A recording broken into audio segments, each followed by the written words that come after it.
ముఖ్యంగా భారతీయ జనతా పార్టీ అనేది కార్యకర్తలకు వెలిగించేటువంటి పార్టీ. మాధవ్ గారి నాయకత్వం కూడా మనం చూసినట్టయితే కనుక ఆయనది వారసత్వంగా వచ్చినటువంటి పదవి కాదు. ఆయన సామర్థ్యంతో ఆయన ఎప్పటి నుంచో పార్టీని నమ్ముకుని ఆయన చేసేటువంటి విశేషమైన కృషికి పార్టీ గుర్తించి ఆయన్ని రాష్ట్ర అధ్యక్షుడిగా చేయడం అనేది జరిగింది.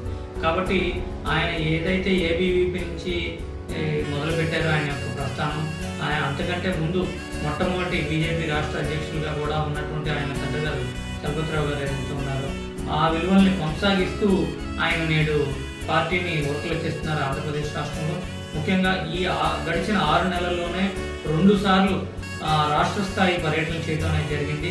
మరి అంటే 3 నెలలకు ఒకసారి రాష్ట్ర స్థాయి పర్యటన చేయడం అంటే అది సామాన్యమైన విషయం కాదు.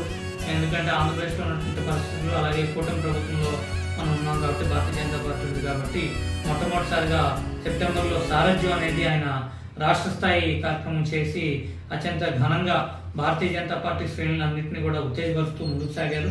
మరి ఇటీవల డిసెంబర్లో ఏదైతే అటల్ మోడీ సుపరిపాలన యాత్ర అనేది జరిపారు, దానికి కూడా రాష్ట్ర వ్యాప్తంగా అన్ని జిల్లాల్లో కూడా పర్యటన చేసి ముఖ్యమైనటువంటి అన్ని జిల్లాల్లో కూడా అటల్ బిహారీ వాజ్పేయి గారి యొక్క విగ్రహాన్ని ఆవిష్కరించారు. మరి డిసెంబర్ 25న అమరావతిలో అత్యంత ఘనంగా కేంద్ర మంత్రులు, అలాగే రాష్ట్ర ముఖ్యమంత్రి గారు వీరందరి సారథ్యంలో కూడా వాజ్పేయి గారి యొక్క విగ్రహాన్ని ఆవిష్కరించడంతో పాటు అక్కడ ఒక పార్క్ను కూడా అభివృద్ధి చేస్తూ వాజ్పేయి గారు భారతదేశానికి, ముఖ్యంగా ఆంధ్రప్రదేశ్ రాష్ట్రంలో కూడా ఆయన అన్ని జిల్లాల్లో పర్యటించారని చెప్పేసి ఆయన యొక్క జీవిత చరిత్రను చాటి దాని ద్వారా ప్రజల్లోకి మంచి సంకేతాన్ని, భారతీయ జనతా పార్టీపై మంచి అభిప్రాయాన్ని తీసుకెళ్తున్నటువంటి మాధవ్ గారికి పూర్తిగా ఒక కార్యకర్తగా, ఒక నాయకుడిగా ఖచ్చితంగా మా అందరి మద్దతు ఉంటుంది. ఆయన సాధ్యంలో మేమందరం కూడా ముందుకెళ్ళడానికి సిద్ధంగా ఉన్నామని చెప్పేసి భావిస్తున్నాం.